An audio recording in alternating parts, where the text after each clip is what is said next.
Thank you. Let me know when Twitter is up and running. We'll talk about the new appointees to the Board of Visitors. Youngkin now has appointed 13 of the 17 board members. I think you may see the new board flex its muscles in ways of changing the University of Virginia. Many would say, I'll use my words carefully here. Some would say the 13 appointees changing the University of Virginia is for the best because it's unrecognizable. However, others would say the Youngkin appointees will impact the University of Virginia and the change it's tried to make to a DEI politically left standpoint. It would try to change the University of Virginia away from a DEI politically left standpoint. So we'll talk about this on the show. This is a pretty significant story. I also think the story is still developing as it applies to Jim Ryan, the president of the university. You know, there's certain jobs that you take where you're writing your resume on day one of taking the job. City manager is a type of job like that. You talk to a city manager at any jurisdiction, take Charlottesville, Virginia, for example, and some city managers would tell you, when you take the job as a city manager, you're already preparing to look for another job as city manager. That's probably the case for school president, especially a university like the University of Virginia. We'll talk about that today. A appreciated and valued viewer and listener sent me a link about a parent suing the Virginia School Board Association. A Hanover County parent has filed a Freedom of Information Act request for copies of the VSBA's financial records. This parent had her request denied. As a result, the mom turned to the Founding Freedoms Law Center, the legal arm for the Family Foundation, and filed a lawsuit against the VSBA, arguing that it is subject to FOIA because it's a governmental organization that receives a majority of its funding from tax dollars. Folks are now thinking the VSBA is hiding and refusing to release information in this FOIA request because it has something to hide. What does the VSBA have to hide? We'll talk about that on today's program. I want to give some thoughts on the Trump-Biden debate. I was not on air Friday, so I couldn't talk about it on Friday. Today's our first day back after taking Friday off. That debate was humiliating. It was humiliating for the candidates, and it was particularly humiliating for the United States of America. A lot we're going to cover on the program. Give the show a like and a share. Charlottesville's new tax rates go into effect. More money out of our pockets, and Reese Beekman signs a two-way contract. Today's show is locked and loaded. Judah, which topic most interests you?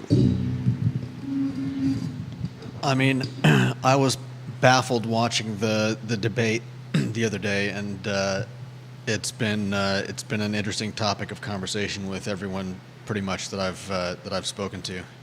We'll talk about. Maybe we'll lead with that since that one's most compelling to you, and we'll talk Youngkin second. You don't have to change the headlines, but we'll rock and roll when you're ready. Quiet on the set.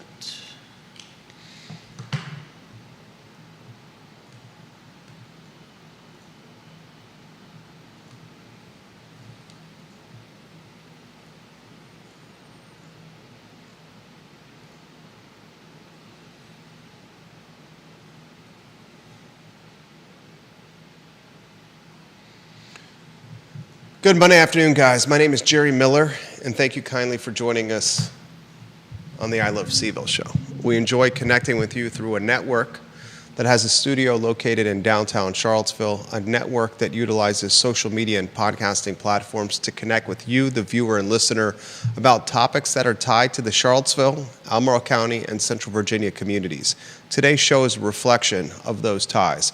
We'll take a macro topic like the presidential debate and try to localize it on the program today. We'll talk Glenn Youngkin. He now has appointed 13 of 17 Board of Visitors members, and we'll discuss this or unpack this. How will the Youngkin appointees change the University of Virginia, influence the University of Virginia, And how will the Youngkin appointees change, influence, and impact Charlottesville City, Albemarle County, and Central Virginia in totality? I have a lot to unpack with that topic. We'll talk a parent suing the Virginia School Board Association. One of our valued viewers and listeners sent us this topic via Facebook message earlier today.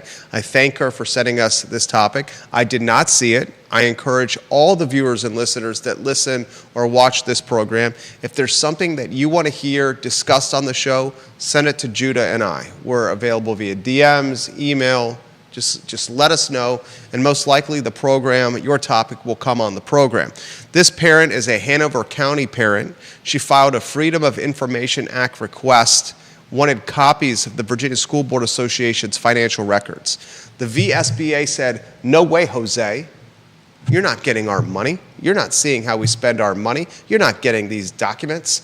And the parent has now filed a lawsuit demanding these financial records, insisting that the FOIA is legitimate because the VSBA is a governmental organization that receives a majority of its fund from tax dollars. The VSBA has attempted to have the lawsuit dismissed, but a circuit court judge ruled against them. Ladies and gentlemen, the crossroads of politics in our public school system continue, if anything, gain momentum. Judah Wickower and I will talk about Richmond, Virginia, named as the best town to visit in 2024 by CNN.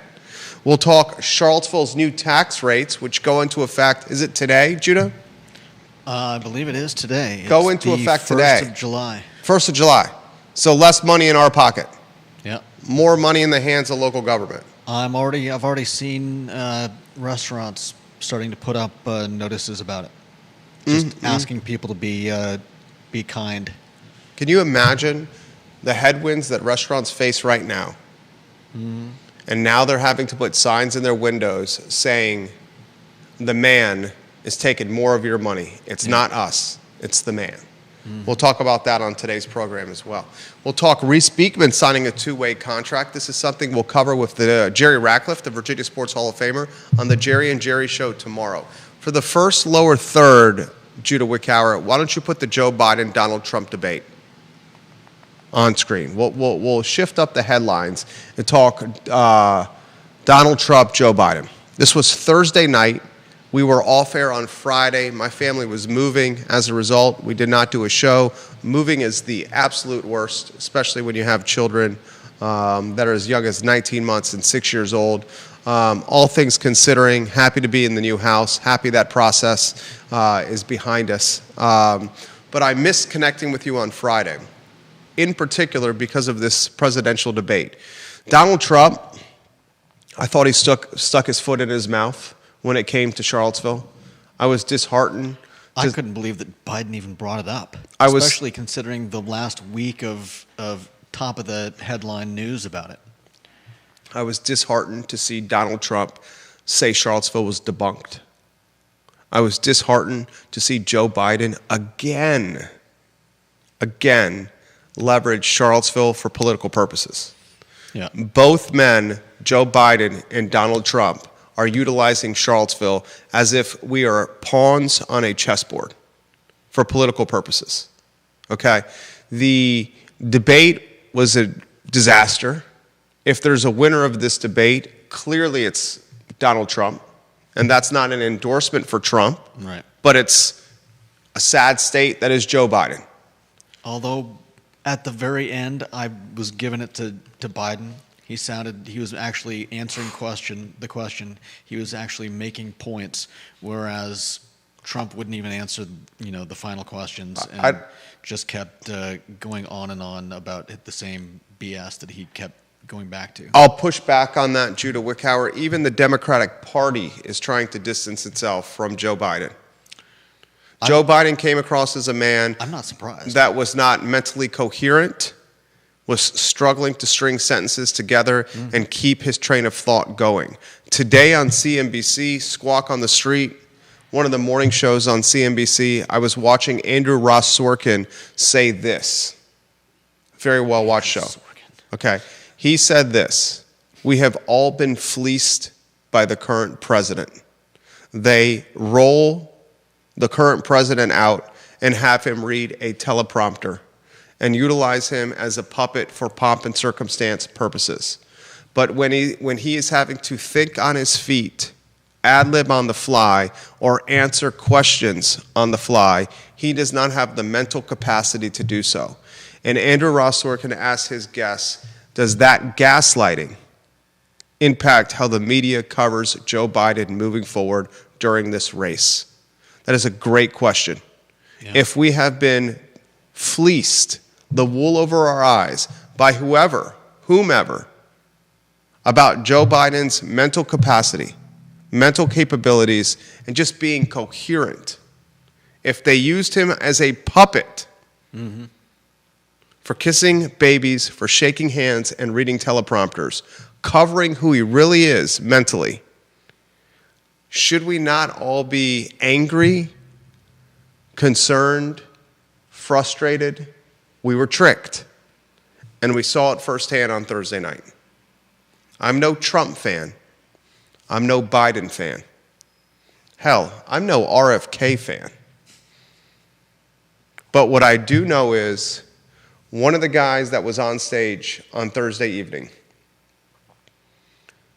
if he's asked to represent the country for the next 4 years when he's 81 right now, that is a terrifying proposition. No doubt. Anything you want to add to this before the next topic?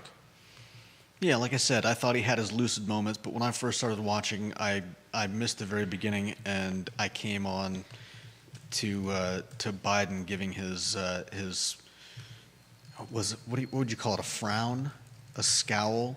It just looked like confusion writ large across his face. How many times did the camera catch Joe Biden eyes frozen without blinking? Yeah. Why was the man not blinking? Kevin Yancey pushes back on me and says, so Jerry, you're 100% every day, 24/7? My response to Kevin Yancey is, I host the I Love CVille show. I'm not the leader of the free union. Very big difference in job description. I'm not negotiating treaties, driving economic policy, keeping our country out of wars, preventing wars, interacting with bureaucrats, Congress, U.S. senators, contemplating tax cuts or tax spending. I sit here 12:30 to 1:30 for the most part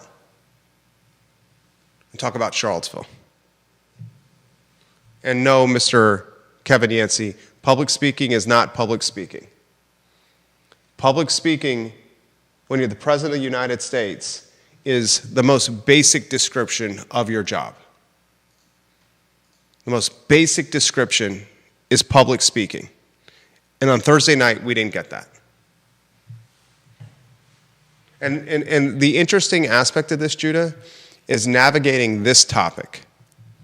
Navigating the crossroads between ageism, becoming geriatric, mental capabilities, and losing them. It's a sad state of affairs because we struggle. It's like the conversation I had this morning with a doctor when it came to obesity. You struggle to have conversations like, I'm overweight, I need to lose, I'm just talking in general terms, 20, 30, or 40 pounds for health purposes.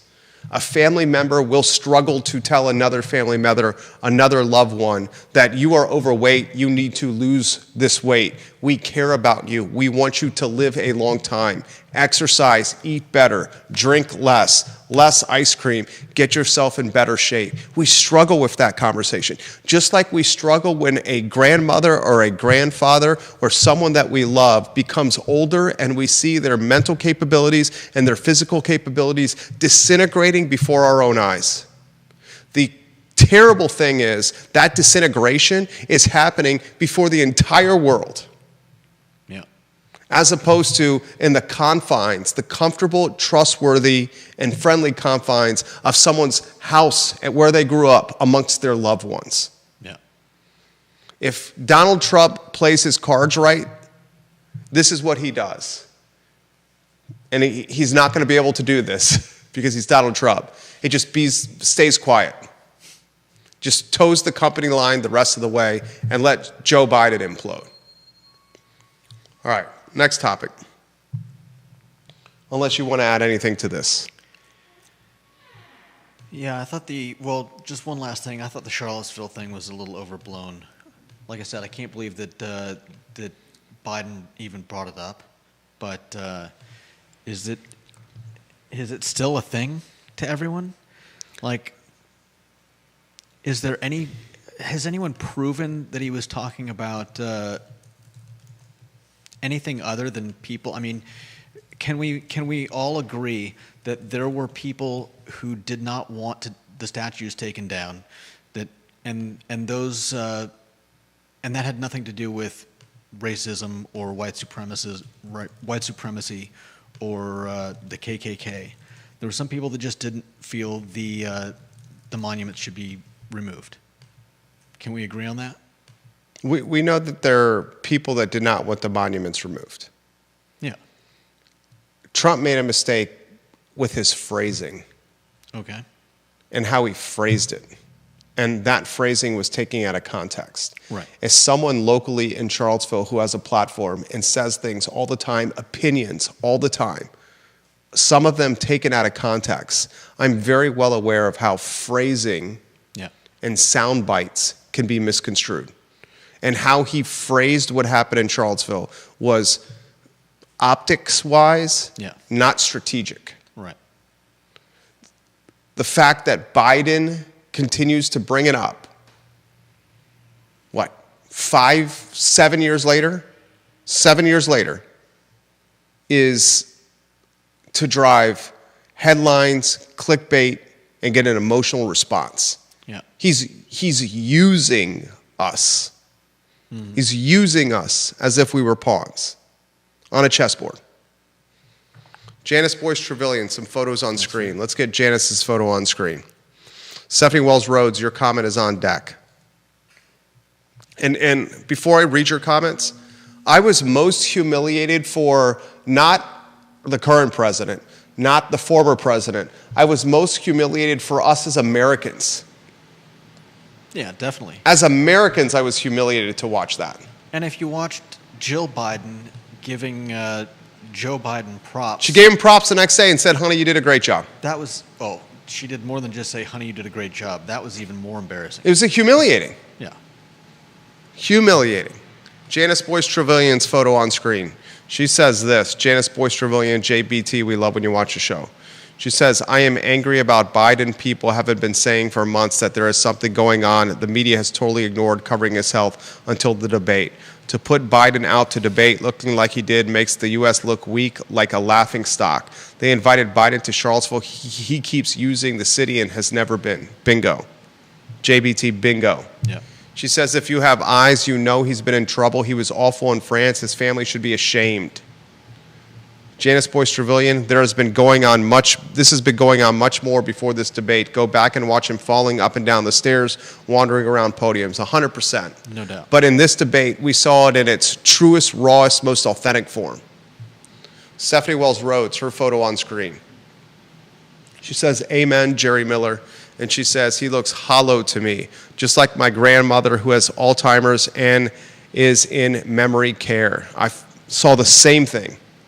Stephanie Wells Rhodes. Yeah. A man that was hollow is a great description. All right, we got to go off topic. The reason I bring up the debate is because I didn't have a chance to talk about it on Friday, and because Charlottesville was a point made in the debate by both parties. Yeah. And I'm tired of it being used. Let's go Youngkin Board of Visitors. I believe you have 3 headlines that we can rotate through here. I'll set the stage on this. This is a big story. This is a big story that impacts the University of Virginia. This is a big story that impacts the city of Charlottesville, Albemarle County, and a big story that impacts Central Virginia. The governor, Glenn Youngkin, named 5 new appointments to the University of Virginia Governing Board of Visitors. He now has 13 of 17 board members as appointments.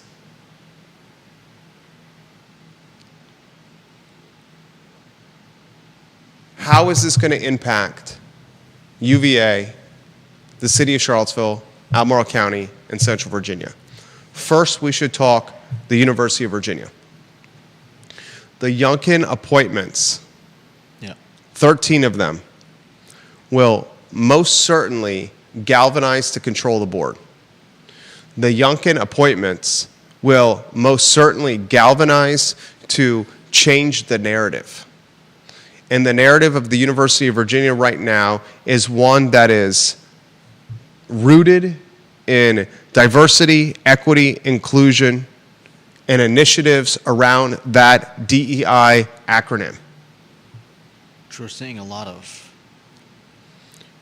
The 13 of 17 appointees will push to make the honor code front and center again. The UVA one sanction honor code has been diminished and marginalized to the point my father, an alum of the university, says, I don't even recognize the school anymore. The 13 of 17 appointees will influence the university in how it portrays Thomas Jefferson. The founder of the university has been stigmatized and scarlet lettered. Yeah. He's been villainized by the current board and the current administration and the left-leaning influence at the school. That will change.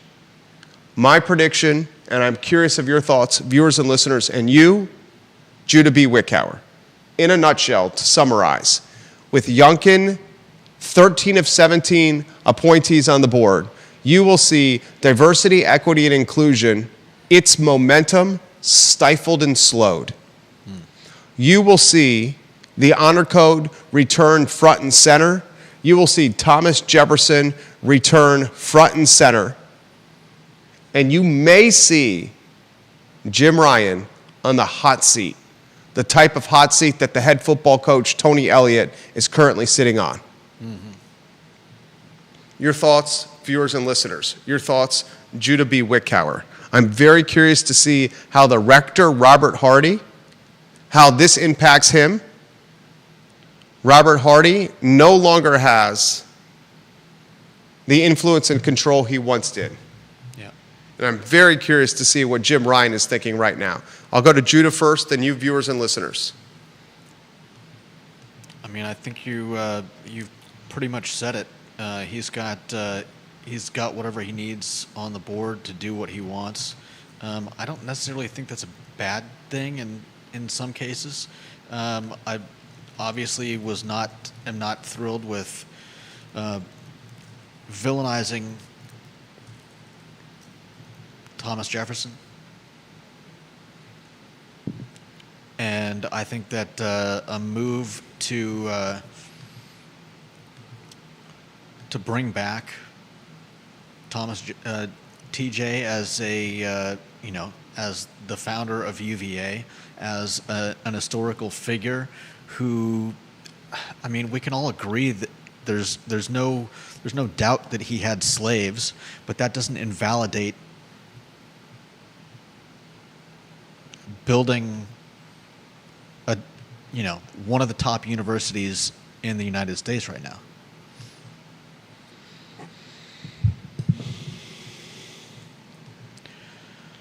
Viewers and listeners, let us know your thoughts. We'll mention them live on air. The next questions we should be asking ourselves is, how will this permeate through the city of Charlottesville and Albemarle County?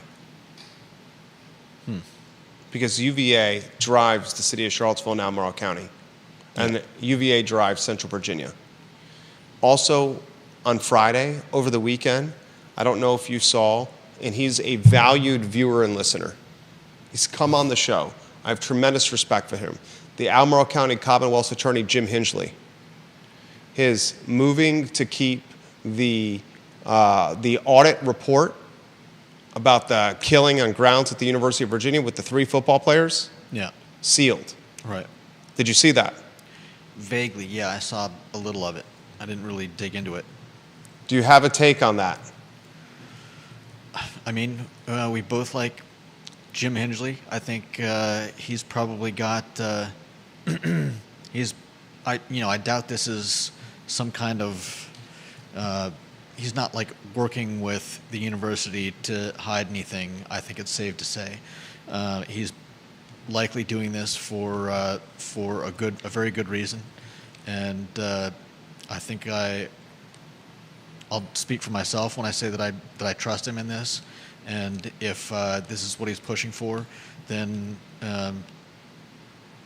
we'll have to wait and find out if they decide to release it later. Here was the headline from Hoss Spencer and the Daily Progress over the weekend. Albemarle County prosecutor moves to prevent release of UVA shooting report. The report, originally promised to the public, cost some $1.5 million in taxpayer money, $1,500,000. This report was initially promised to the public. It is now being kept on the hush-hush and on the DL. I, like you, have significant respect for Jim Hingley, the two-term Albemarle Commonwealth attorney. Yeah. I think the man is excellent at his job. I appreciate his time on this program, the handful of times he's been on here. Mm-hmm. I will say this. The optics of not releasing this report leaves the average, common, everyday man and woman, including yours truly, asking, what are they hiding? Does it have to be hiding, or can't it be that there's information that could be damaging to a court case down the road? The killing of these three football players at the hands of a former football player and UVA student, and the injury of Mike Hollins and another UVA student, yeah, all that were shot, mm-hmm. 3 killed. Yeah. This consumed Charlottesville, Albemarle County, and Central Virginia for weeks. And for good reason. The day this happened, the town, the region, was glued to their screens and nothing else. Mm-hmm.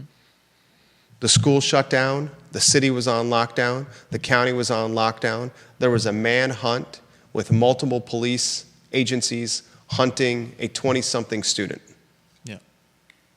We know over the course of what happened that this student was rumored and reported to have a gun on his person and on grounds over a number of times. Mm-hmm. He had brushes and run-ins with the law. And when it comes to our students in a public university and the safety of our kids, we should know what went wrong. We deserve to know. We deserve to know the skeletons in the closet. Because it's taxpayer dollars funding the school, and our kids are the ones attending. Just like when we get to this Virginia School Board Association, the VSBA, with a parent, and don't put that headline on screen yet. A parent has FOIA'd, Freedom of Information Act, a Hanover County parent, the VSBA, wanting to know how they're spending their money. Yeah. The VSBA said, we're not going to release that information to you. And that parent is now suing the Virginia School Board Association saying, this is sketchy. You're getting taxpayer dollars. Yeah. We deserve to know how you allocate them. Right. Just like we deserve to know what the UVA administration and the UVA infrastructure did to keep students safe or not safe. Now, I owe you an answer. And before I give you this answer, I encourage you, the viewer and listener, to let us know your thoughts on these topics. We'll relay them live on air. How will this impact the city of Charlottesville and Albemarle County, Yunkin, 13 of 17 appointments on the Board of Visitors? What is your thoughts on that, Judah B. Wickower? Jack of all trades, jack of all wits. Say that again. Sherry Wilcombe, welcome to the show. How will it affect what? Yunkin has total control of the board. How will that impact the city of Charlottesville and Albemarle County and Central Virginia, from your standpoint? Like you, I think there'll be a large pushback against the DEI. We may see, I think, a more in-depth look into the discrepancy between, reporting on what? I don't remember the exact number, but how much UVA is spending on DEI hires and programs. The discrepancy between the number that we've heard and the number that UVA says, I think I could definitely see them pushing to get a deeper look into that. I can see them having some serious thoughts about how to continue with some of those hires, whether we need all of that, whether we need to be spending all of that money, however much the real number is, how it'll affect how it'll affect our town, I couldn't say. Kevin Yancey says that case where they're keeping the report on the DL and the hush-hush, he says that case is a slam dunk. Whatever is in that report, how could that possibly compromise the case? They have the culprit, the alleged murder, and the smoking gun. It's a slam dunk case. Release the report. Kevin Yancey, great comment right there. That's fair, but That's a pushback to you there. I mean, I'm not saying he's wrong, but UVA wants to keep it on the DL. Do we really? Why does UVA want to keep it on the DL? Because I would bet the report makes them look bad. Oh, I'm sure it does. But why would Jim Hingley go along with that? That's a great question. That's what doesn't add up. That is a great question. If Jim Hingley is saying that this report should remain hidden, there's got to be a good reason. I don't think that he would just side with UVA. We asked the question. them. Why did President Jim Ryan militarize the state police and pepper spray students when they were peacefully protesting? I mean, I don't know that. Did we not ask that? Did that not seem out of character for Jim Ryan? Oh, it's very out of character. Does this Do not we seem really- out of character do for we Jim really- Hingley? Do we really think he authorized the pepper spray, though? Do we think Jim Ryan authorized the pepper spraying of students in that pro-Palestine protest? Hell no, Jim Ryan didn't authorize that. Exactly. I can see him calling. Not a in- chance at HE double hockey sticks. Do we think Mr. Hingley is leading the charge in authorizing, sealing, and hiding this report that cost $1,500,000 of taxpayer resources? Or is there alternative pressure doing it? Is there a connection? Is there any kind of comparison? Is it a comp with Ryan acting out of character with the management of the pro-Palestine protest, militarizing the Virginia State Police, using Red Rover military tactics, pepper spraying peaceful protesting students, and Mr. Hingley, who is one of the most transparent people you will know? Transparent. So you think somebody Hiding this report. I mean, is the implication that Jim Hingley is on someone's leash? Is the implication that Youngkin and the Board of Visitors have this kind of influence that they can dictate what a president does and perhaps influence what a Commonwealth attorney does? Why is a report not being released when the case is a slam effing dunk? It's a good question. Great question. But maybe the report would. Maybe the report would make that slam dunk not so much a sure thing. Kevin Yancey says they want to maintain their image, that's why. I.e., they have something to hide. But again, why would Jim Hingley care about UVA's image? I don't think it's Mr. Hingley. You think somebody's telling Jim Hingley, here's what you're going to say? If the and same here's how logic here's how pertained you're to gonna say Jim it? Ryan was being told what to do, why wouldn't it pertain here? They're two very different people. I can see Ryan being affected by the Board of Visitors. Is Hingley bound by the same thing that? By the governor and his reach and influence, the most powerful guy in the Commonwealth? Fair enough. So Now, that's how does what you think it is? I think it's a conversation worth having, because this seems out of character to me when it comes to the Mr. Jim Hingley that I know. Yeah, I agree. If it's just a matter of protecting UVA's image, it seems very out of character for Jim Hingley. Right. And the case he's prosecuting is a slam dunk.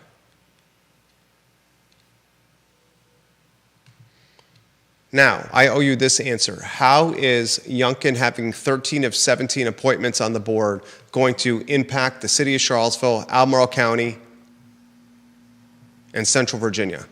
I have very succinct and clear-cut answers for that. When the Board of Visitors, ladies and gentlemen, pushes UVA to distance itself from diversity, equity, and inclusion momentum and efforts, when the Board of Visitors pushes Thomas Jefferson front and center and returns him to the founder status at UVA and de-villainizes him, destigmatizes him, and when the Board of Visitors pushes the honor code front and center, and when the Board of Visitors takes away the wokeism and left-leaning nature of the university, as we've seen over the last 10 to 20 years, when the Board of Visitors does all of the above, this is how it's going to impact the city of Charlottesville and Albemarle County. Are you ready?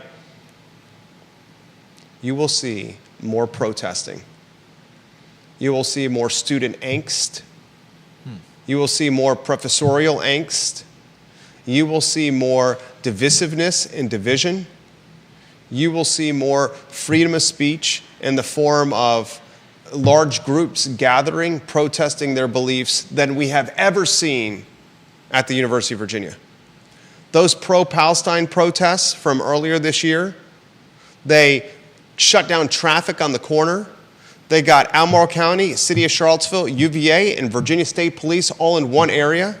They made national news. As the Board of Visitors looks to reimagine or reinvent or reposition UVA, that will be a lightning rod for 18 to 22-year-olds that have a lot of free time on their hands and feel emboldened to follow beliefs and passions. That's my prediction. You will see more protests at UVA because of this, and that will impact Charlottesville and Albemarle County. Okay.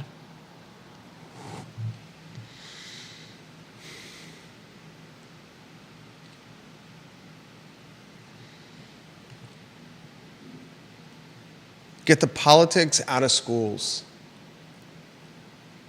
You started at the top at the university and college level, and you trick it all the way down.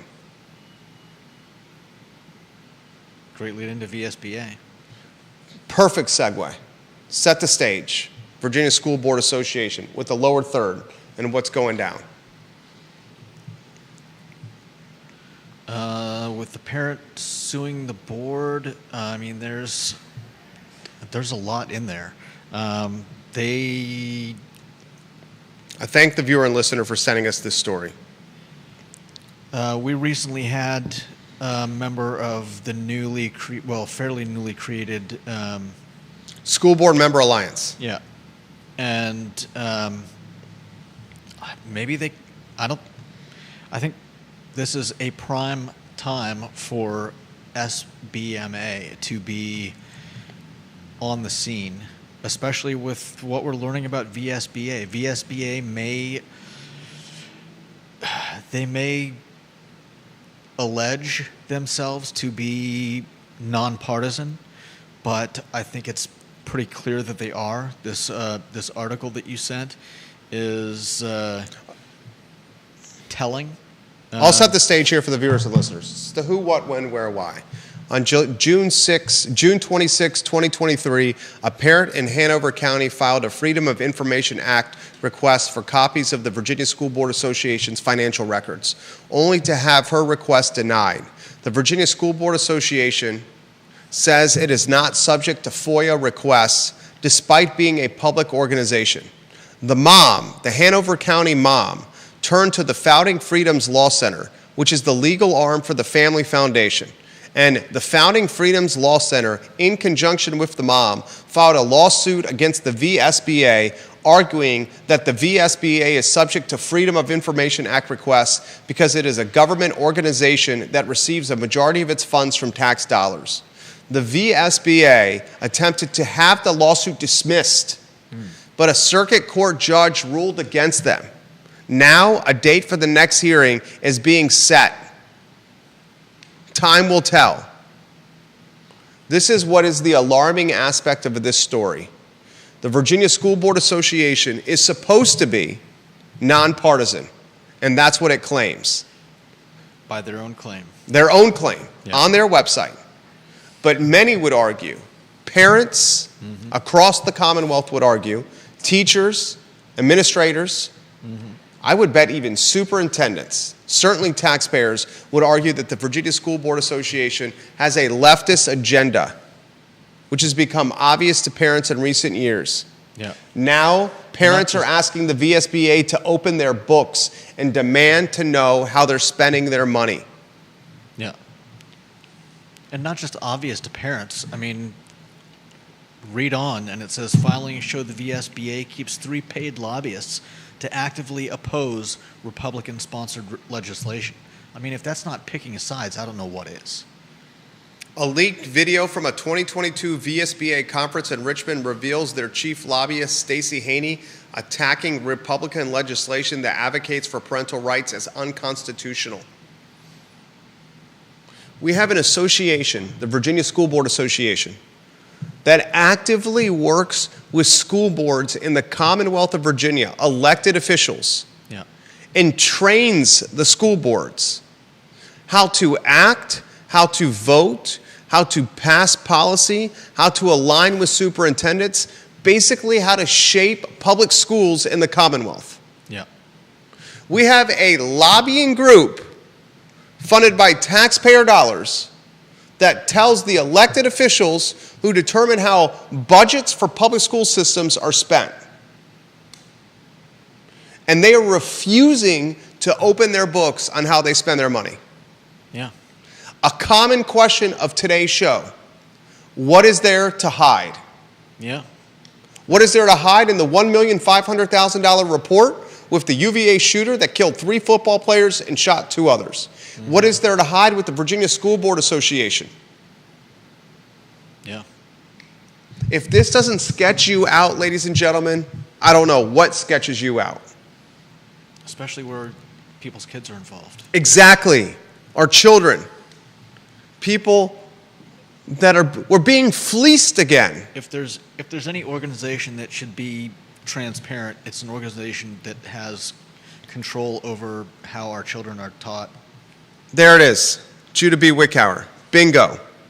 We're being fleeced with how they're positioning Joe Biden. We're being fleeced by who called the shots in the pro-Palestine protest, where the Virginia State Police was militarized and students were pepper sprayed.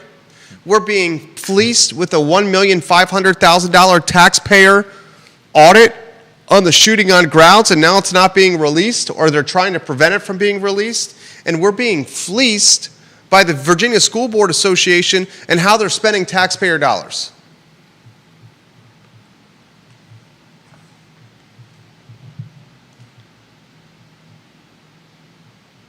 That ain't right. It's definitely disturbing. It is disturbing.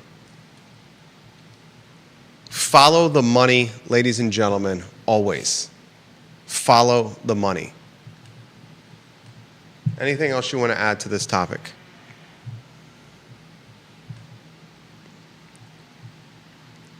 Man, I mean, my last thought is prop to this woman for Yeah. for bulldogging this and not letting go. Amen, brother. Amen, brother. And props to the SBMA for creating an alternative option despite facing backlash. Yeah. What's the next headline? Oh, the taxes. Actually, we got CNN names Richmond best town to visit in 2024. This is a headline that caught my eye. Richmond, Virginia was named by CNN Travel as the #1 city This isn't just Virginia. Did they say Virginia on the headline? I don't know. I've never seen the headline. It's best town to travel in the United States. Is that what you have for the headline? Let's see. CNN names Richmond best town to visit in 24. Okay, That's what you gave me. thank you. This is CNN Travel is calling Richmond, Virginia, the #1 town to visit in the entire nation in 2024. Richmond, Virginia 1, Providence, Rhode Island 2, Tacoma, Washington 3, Portland, Maine 4, and St. Louis Obispo. St. Louis Obispo. That's your stopping grounds. It's not my stomping ground, but it's Southern California. California 5.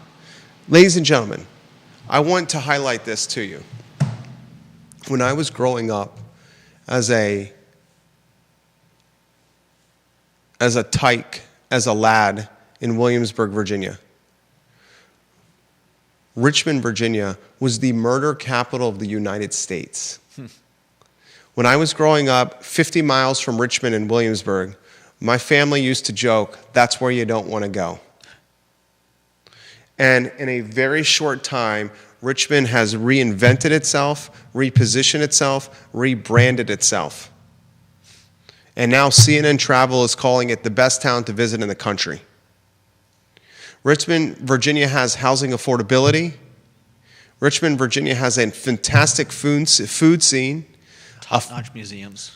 incredible museum ecosystem, walkability, bikeability, neighborhoods, a big town with small flair, incredible music. Did I say housing affordability?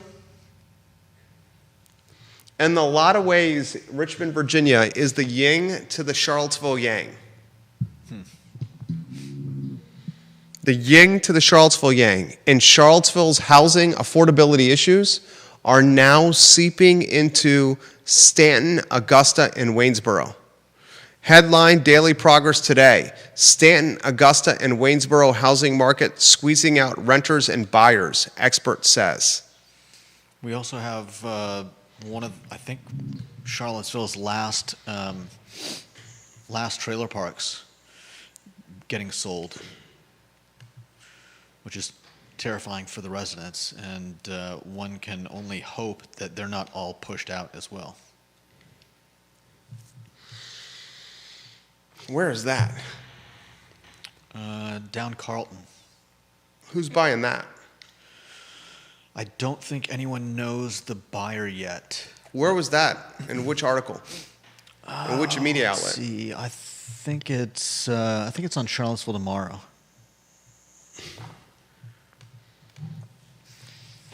The trailer park was formerly owned by 3 companies, which I believe are owned by 3 siblings. Carlton Mobile Home Park residents fear losing their homes as news arrives that the park will be sold. Yeah.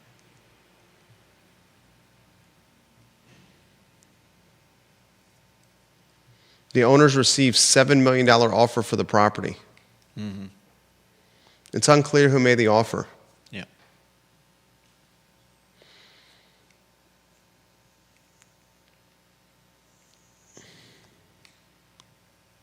A lot of people don't realize this with trailer parks. You own the trailer, you don't own the dirt. Right. And I believe if the new owners want to kick them out, they have to provide, like, I believe it may be like $5,000 to help them move. But as the article states, that is oftentimes severely below what somebody would need to move all the stuff you've got in a place like that. And even if it does cover the cost, where do you take it? The 6-acre property is located in Charlottesville's Belmont neighborhood. 6 acres in Belmont. Damn. Yeah. How many $700,000 and $800,000 houses can you build on 6 acres in Belmont? Those would sell in hotcakes. Yeah. It's one of just 2 mobile home parks remaining in the city. The other is Mountain View Mobile Home Park on 6th Street Southeast. This is a topic we should talk about on tomorrow's program. I didn't read this. Thank you for bringing this to my attention. Make this the lead if you can, or one of the top 3 headlines for tomorrow's show. 60 families call this park their home. The future of this park ain't a mobile home park. Probably not, sadly.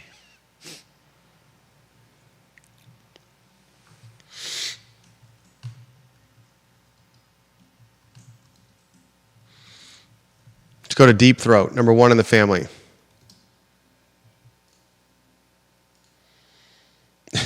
There's not a universe in all of the multiverse in which I would choose to go to Richmond over San Luis Obispo. There is not a universe, Deep Throat says, in all the multiverse where I would spend a day willingly in Tacoma. Have you ever been? I have not. I have not been to Tacoma either. He says the Carlton Mobile Home Park, our affordability geniuses on the Planning Commission completely forgot to do a mandatory chapter in the CP about using manufactured housing to promote affordability. They only did it and did it perfunctorily when it was pointed out in a lawsuit. And now we see Carlton about to be wiped out. Nice work, planners, from Deep Throat. It's a shame, and it's definitely not something I'm going to laugh about.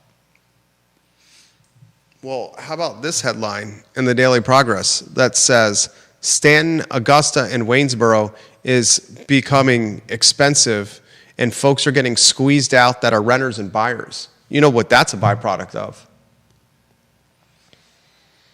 That's a byproduct of middle class and upper middle class families not being able to afford to live in Charlottesville and Albemarle County.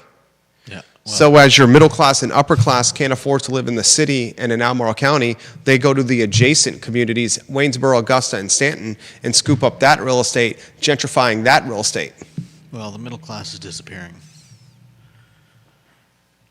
And not just because they're moving out. Middle class is getting squeezed. I wouldn't say it's disappeared yet.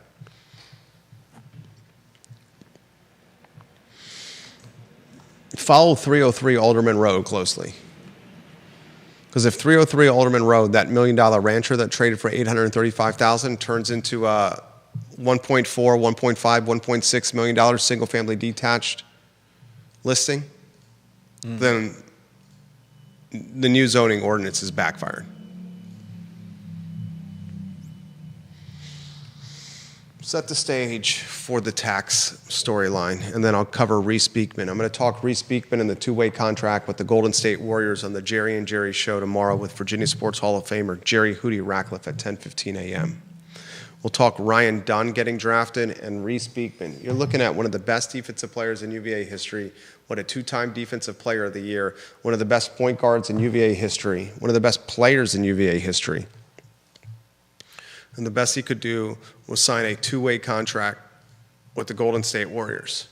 That shows you how difficult it is to make an NBA roster, especially with the influx of European talent. Tax storyline, headline on screen, stage, who, what, when, where, why, Judah Wickhauer. The Charlottesville City Council has voted to raise the taxes, and those taxes are now going into effect. Unbelievable.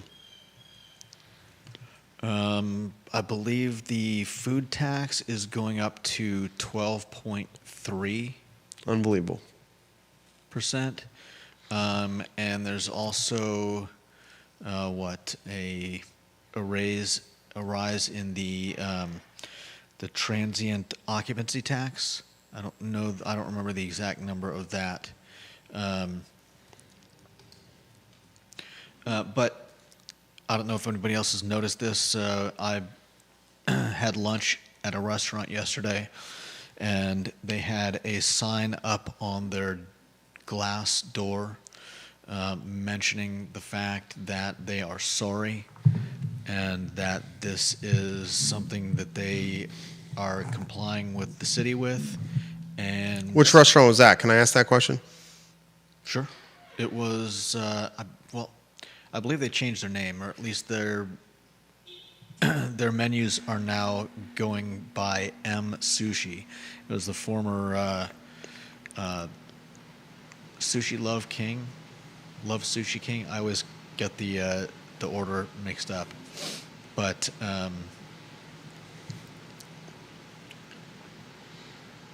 they had a sign front and center on the door saying, "Hey, don't hate us, please." At a time when everything is more expensive, we have local government making things even more expensive. And they're doing it to an industry that hasn't recovered since COVID. Yeah. And they're doing it to an industry that's being revolutionized before our eyes by delivery and takeout and third-party apps. And they're doing it to an industry that's getting ravaged by increased labor costs. And they're doing it to an industry that's getting hammered by cost of good increases. Mm-hmm. And they're doing it to an industry whose customer bases are shrinking. And they're doing it to an industry that may be the most competitive in Charlottesville and Albemarle County restaurants. Yeah. Raising the meals tax is the antithesis of good business. It will shrink customer pools, which means the city will get less tax revenue. If you make something more expensive, fewer people can afford it. If fewer people can afford it, fewer people buy it. If fewer people buy it, there's less tax money. Yep. Common sense, business 101, you don't touch it. I feel for the restaurant owners. And that's why you're seeing so many of these restaurants for sale. Yeah. Get out before no one will buy your restaurant. That's why you're seeing. And that's why you'll probably start seeing surge pricing. Can you really blame a restaurant for surge pricing? You might not like it, but can you blame them? We'll talk Reese Beekman, two-way contract, Golden State Warriors tomorrow, 2:15 p.m., the Jerry and Jerry Show. If you have not caught the newest show to our network, it airs Tuesdays at 2:30 p.m. It's called the White Mountain Ministry Show with Nate Kibler, who's a preacher. It's pretty darn good. It's very good. Tuesday is a 3-show day for the I Love Seville Network. We take content that is local to Charlottesville, Albemarle County, and Central Virginia, and we talk about it. And we ask you, the viewer and listener, to listen, to watch, and to comment. That's the concept. For Judah B. Wickower, my name is Jerry Miller, and this is the Monday edition of the show. So long.